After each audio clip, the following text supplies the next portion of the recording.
தேங்காய் அழுகல். அதேபோல் பூஜைக்கு வீட்டிலோ பூஜையிலோ தேங்காய் உடைக்கும் பொழுது அது அழுகிய நிலையில் இருந்தால் அதை நினைத்து கலங்க வேண்டாம். கோவிலில் பூஜையில் உடைக்கும் தேங்காய் அழுகி இருந்தால் அது நல்ல அறிகுறி என்றும், பிடித்திருக்கும் தீய சக்திகள், கண் திருஷ்டி போன்றவை அகன்று போகிறது. இது ஒரு நல்ல அறிகுறி.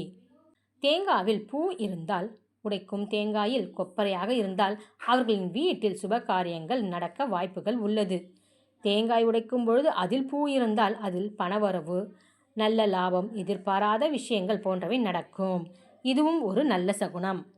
அதேபோல் வீட்டில் பெண் என்ன செய்யலாம் என்று செய்யக்கூடாது என்றும், பெண்கள் இரவில் விளக்கு வைத்தவுடன் அழக்கூடாது, காலை ஆட்டக்கூடாது, மல்லாந்து படுக்கக்கூடாது, விளக்கு வைத்த பின் வளையல்களை கழட்டக்கூடாது, திருமணம் ஆன பெண்கள் கைகளில் வளையல் அணியாமல் உணவு பரிமாறக்கூடாது, செவ்வாய் வெள்ளிக்கிழமைகளில் வீட்டை விட்டு சென்றால் இரவு வீடு திரும்ப விட வேண்டும், அன்று பிறர் வீடுகளில் தங்கக்கூடாது.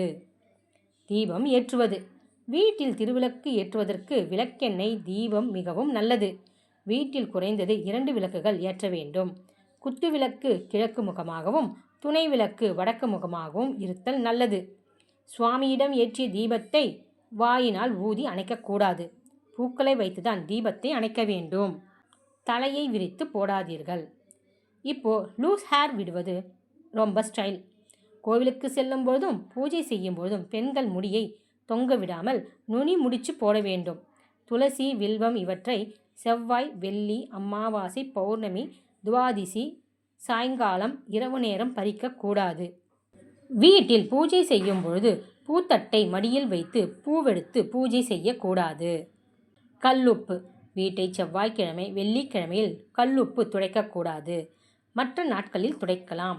துடைக்கும் பொழுது தண்ணீரில் ஒரு கை கல்லுப்பு போட்டு துடைத்தால் கண் திருஷ்டி குறையும். வீட்டில் பணப்பெட்டி தென்மேற்கு திசையில் கிழக்கோ பார்த்து அல்லது வடக்கே பார்த்து வைக்கலாம். அல்லது வடமேற்கு திசையில் கிழக்கே பார்த்து வைத்தால் பணம் சேரும் வாய்ப்பு அதிகம்.